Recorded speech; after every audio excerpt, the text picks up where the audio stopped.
Hello everyone, welcome back to my channel Madhulika Kashyap and I am nutritionist Madhulika.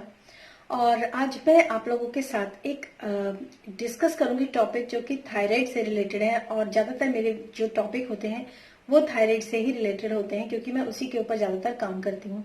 हालांकि मेरे पास जो clients हैं वो बहुत सारे हैं, जिसमें कि डायबिटीज पेशेंट भी हैं, थायराइड पेशेंट भी हैं, और जिनको कोलेस्ट्रॉल हाई है वो भी हैं, जिनका बीपी हाई है वो भी हैं।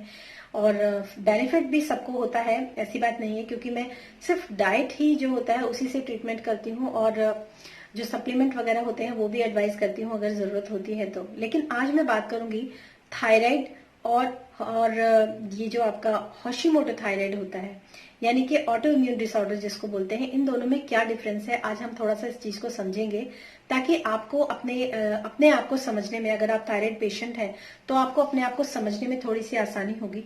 क्योंकि जो चीज मैं हमेशा हर बार बोलती हूँ और आज भी मैं वही बोलूंगी कि जो आप मेडिसिन खाते हो, जो आप थायराइड की मेडिसिन खाते हो, चाहे वो थायरोक्सिन हो, थायरोनॉम हो, एल्थ्रॉक्सिन हो या थायरोक्सिन हो, ये कोई ट्रीटमेंट नहीं है। These are all synthetic hormones. और ये सिंथेटिक हॉर्मोन्स जो होते हैं ये कहीं ना कहीं हमारी बॉडी के अंदर न्यूट्रिएंट को एब्जॉर्ब करने में ब्लॉक करते हैं, न्यूट्रिएंट हमारी बॉडी के अंदर एब्जॉर्ब नहीं होने देते। इसी वजह से कई बार जो होती है न्यूट्रिएंट डेफिशिएंसी भी लोगों को हो जाती है, और जिसके लिए फिर उनको सप्लीमेंट भी मैं एडवाइस करती हूँ कई बार। तो एक हेल्दी लाइफस्टाइल, एक हेल्दी ईटिंग पैटर्न, एक सही तरीके से हमारा खान पान कैसा होना चाहिए, अगर हम सिर्फ उसको ही अपना लेते हैं तो थायराइड और डायबिटीज ही क्या, बहुत सारी बीमारियां जो है वो हमारी बॉडी के अंदर से चली जाती हैं। डेफिनेटली ऐसे रिजल्ट्स मैंने अब तक अपने क्लाइंट्स के साथ देखे हैं, जिसमें मैंने लास्ट वीडियो में आप लोगों से दो क्लाइंट्स हैं उनके बारे में आपसे डिस्कस भी किया था। तो बात करेंगे हम थायराइड और ऑटो इम्यून डिसऑर्डर के बारे में। सबसे पहली बात करती हूँ मैं थायराइड के बारे में। थायराइड क्या होता है? थायराइड नॉर्मली जैसे सब जानते हैं कि नेक में एक ग्लैंड होता है, अगर ये अपने ओवर सिक्रीशन देता है तो ये हाइपर थायराइड होता है, मतलब यहाँ से T3 और T4 का सिक्रीशन होता है ग्लैंड से। अगर ये सिक्रीशन ओवर होने लग जाता है, ज्यादा होता है, तो हाइपर थायराइड उसको बोलते हैं। और अगर ये सिक्रीशन किसी भी वजह से कम होता है तो ये हाइपोथायराइड होता है। इसका एक ये सिंपल सा फंडा तो लोगों को सबको मालूम ही है, लेकिन आज हम थोड़ी सी उससे आगे की बात करेंगे। समटाइम्स ऐसा होता है कि लोगों को हाइपोथायराइड होता है, उनका सिक्रीशन जो होता है T3 और T4 का बिल्कुल नॉर्मल होता है, उसके बावजूद भी लोगों को हाइपोथायराइड का इश्यू होता है। तो ऐसा क्यों होता है, यहाँ पर बात करेंगे हम हाइपोथायराइड के बारे में। उसके बहुत सारे कॉजेज होते हैं। समटाइम ऐसा होता है कि आप काफी साल से जो भी थायराइड की मेडिसिन ले रहे हो, जो सिंथेटिक हॉर्मोन्स ले रहे हो, उसकी वजह से आपकी बॉडी जो है न्यूट्रिशन को पूरी तरीके से एब्जॉर्ब नहीं कर पाती है। चाहे आप कितना भी हेल्दी और कितना भी अच्छा न्यूट्रिशियस फूड आप लेते हैं, आप ये सोचते हैं कि अगर हम न्यूट्रिशियस फूड लेंगे और बहुत अच्छा न्यूट्रिशन लेंगे हम, तो हमारी बॉडी जो है वो ज्यादा हेल्दी होगी, हमारी स्किन अच्छी होगी, हमारे बाल अच्छे होंगे, हमारी जो मतलब हैबिट है वो अच्छी हो जाएगी, हमारी हेल्थ अच्छी हो जाएगी। बट वो न्यूट्रिशन आपकी बॉडी एब्जॉर्ब नहीं करती है, क्योंकि आप जो सिंथेटिक हॉर्मोन्स काफी सालों से ले रहे हैं वो ब्लॉक कर देते हैं उस न्यूट्रिशन को। सबसे पहली बात। दूसरी बात, उसका रीजन कई बार ये भी होता है कि आपका ग्लैंड जो होता है वो T3 और T4 का सिक्रीशन जो होता है बिल्कुल प्रॉपर करता है। प्रॉपर का मतलब T4 जो होता है वो एक इनएक्टिव हार्मोन होता है, और T3 जो होता है वो एक एक्टिव हार्मोन होता है। T4 हमारी बॉडी के अंदर 80% सिक्रीज होता है ग्लैंड से, और T3 जो होता है वो 20% हमारे ग्लैंड से सिक्रीज होता है। अब ये जो सिक्रीशन है, जब हम और हमारी बॉडी को जो सबसे बड़ा इंपॉर्टेंट हार्मोन होता है वो होता है T3। ये हार्मोन ही रिस्पॉन्सिबल होता है हमारी बॉडी के टेम्परेचर के लिए। कई बार लोगों को थायराइड का इश्यू होता है तो उनको बहुत ज्यादा ठंड लगती है, उनके हाथ पैर काफी ठंडे रहते हैं, कोल्ड उनको बर्दाश्त नहीं होता, तो वो कहीं ना कहीं उसको भी रेगुलेट करता है, हमारी हार्ट रेट को भी रेगुलेट करता है, हमारे मेटाबॉलिज्म को भी रेगुलेट करता है, हमारी जो स्किन होती है, स्किन के ऊपर जो मॉइस्चर ग्लैंड्स होते हैं उनको भी कंट्रोल करता है ये जो थायरॉक्सिन का जो T3 वाला जो ये हार्मोन होता है। लेकिन उसके बावजूद भी हम लोगों को जो दिया जाता है, जो मतलब मेडिसिन दी जाती है, वो होती है T4 की, यानी कि इनएक्टिव हार्मोन की। और ऐसा इसलिए किया जाता है क्योंकि वो हमारी बॉडी के अंदर जाकर कन्वर्ट होता है। अब आप में से कई लोगों ने देखा होगा कि कई बार आप लोग 25 mcg की, 50 mcg की, 75 mcg की, इवन 100 mcg की मेडिसिन भी आप लोग लेते हैं, लेकिन उसके बावजूद भी आपका जो थायराइड होता है, TSH होता है, वो नहीं आता।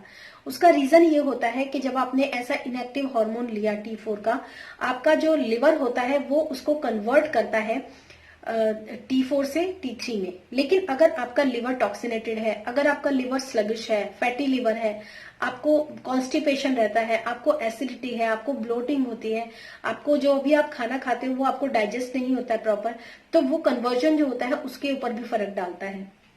क्योंकि हमारा जो लिवर होता है 80% लिवर हमारा T4 से T3 में कन्वर्ट होता है और 20% जो होता है वो हमारी किडनी कन्वर्ट करती है T4 से T3 में, तब जाकर हमको हमारी बॉडी को 100% T3 मिलता है एक्टिव हार्मोन और हम पूरी तरीके से सही तरीके से सर्वाइव करते हैं।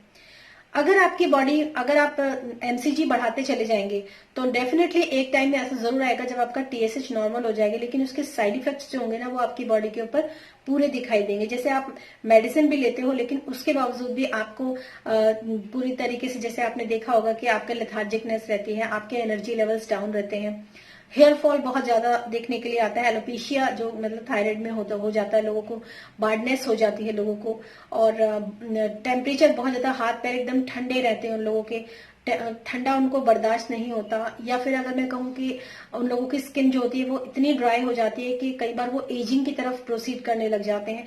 तो ऐसी चीजें भी लोगों के साथ देखने के लिए मिलती हैं। ये तो बात हुई थायराइड के बारे में, जिसमें कि मैं ट्रीटमेंट भी करती हूँ, डाइट देती हूँ, जरूरत पड़ने पर सप्लीमेंट भी एडवाइस करती हूँ अगर जरूरत होती है। एक उनको सही लाइफस्टाइल में लाना, एक उनका सबसे पहले मेरा जो काम होता है वो उनके लिवर के ऊपर होता है, क्योंकि मैं एक न्यूट्रिशनिस्ट हूँ और मैं एक तरीके से देखो तो मैं बॉडी के अंदर जाके देखती हूँ कि क्या झमेला है, क्या क्या चल रहा है उनकी बॉडी के अंदर, उसको किस तरीके से ठीक करना है, उसमें कैसे जाना है, उसको कैसे देखना है, ये सारी चीजें मैं जो उसके साथ करती हूँ। दूसरी बात जो मैंने देखा है उसके साथ, लोगों को कई बार हॉशिमोटो थायराइड होता है जिसको ऑटो इम्यून डिसऑर्डर बोलते हैं, यानी कि जो आपका इम्यून सिस्टम होता है वो आपके अगेंस्ट काम करता है। और जब आपका इम्यून सिस्टम आपके अगेंस्ट काम करता है तो यानी कि जो आपके एंटीबॉडीज होते हैं वो ओवर आपकी बॉडी के अंदर बन रहे हैं, जबकि आपको किसी भी तरह का कोई भी इन्फेक्शन नहीं है। तो वो कहां पर अटैक कर रहे हैं, उनका टारगेट क्या है? जब वो एंटीबॉडीज ओवर बनते हैं तो उनका कहीं ना कहीं अटैक होता है। वो अटैक जो होता है सबसे पहले वो अटैक करते हैं आपके थायराइड ग्लैंड के ऊपर। 99% लोग जो होते हैं वो उनको थायराइड जो होता है वो, मैंने जो अभी तक देखा है, ज्यादातर लोगों को उनको पता ही नहीं होता कि उनको ऑटो इम्यून डिसऑर्डर है, उनके एंटीबॉडीज इतने ज्यादा हाई हैं। इनफैक्ट मैंने कई लोगों की जो रिपोर्ट्स, जब उन लोगों को बोला कि आप ये एंटी-TPO का टेस्ट करवाइए तो उन लोगों ने टेस्ट करवाया तो 1300 जो होती है मैक्सिमम रेंज होती है जो कि लैब डिटेक्ट कर सकती है, लेकिन उससे भी ज्यादा उनके बाहर निकले हुए होते हैं। तो कई बार ये सिचुएशन होती है। तो उनका जो अटैक का जो टारगेट होता है थायराइड ग्लैंड तो होता ही है, साथ साथ कई बार उनके जॉइंट्स जो होते हैं उनके ऊपर अटैक करते हैं तो उनको जोड़ों के दर्द होने लग जाते हैं। समटाइम्स जो मैंने देखा है, मेरे साथ ऐसे मतलब है लोग जो कि जिनका जो स्किन होती है, स्किन के ऊपर जो मेलेनिन होता है उसके ऊपर भी वो लोग अटैक करते हैं, जो एंटीबॉडीज होते हैं उसके ऊपर भी अटैक करते हैं।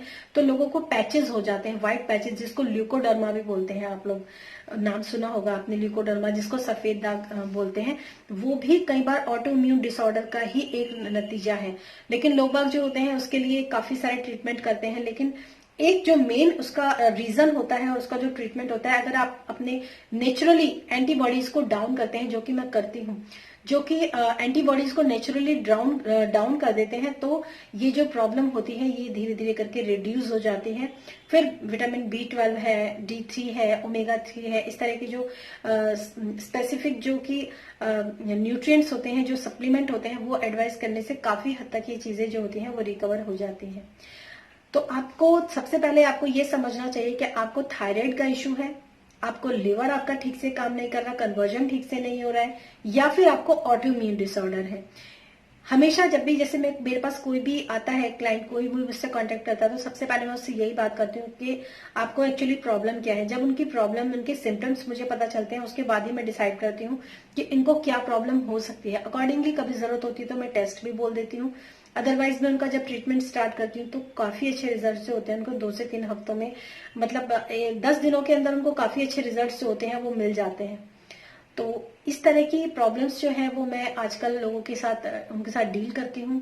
काफी अच्छे लोग मिले हैं मुझे इस फील्ड में, काफी अच्छे कनेक्शंस बने हैं मेरे इस फील्ड में लोगों के साथ, बहुत अच्छे लोग हैं जो मुझसे जुड़े हैं और ट्रीटमेंट ले रहे हैं। इंडिया के भी हैं, इंडिया से बाहर के भी हैं। अगर आप लोग भी मुझसे कांटेक्ट करना चाहते हो, मुझसे ट्रीटमेंट लेना चाहते हो, तो प्लीज आप मुझसे कांटेक्ट कर सकते हैं।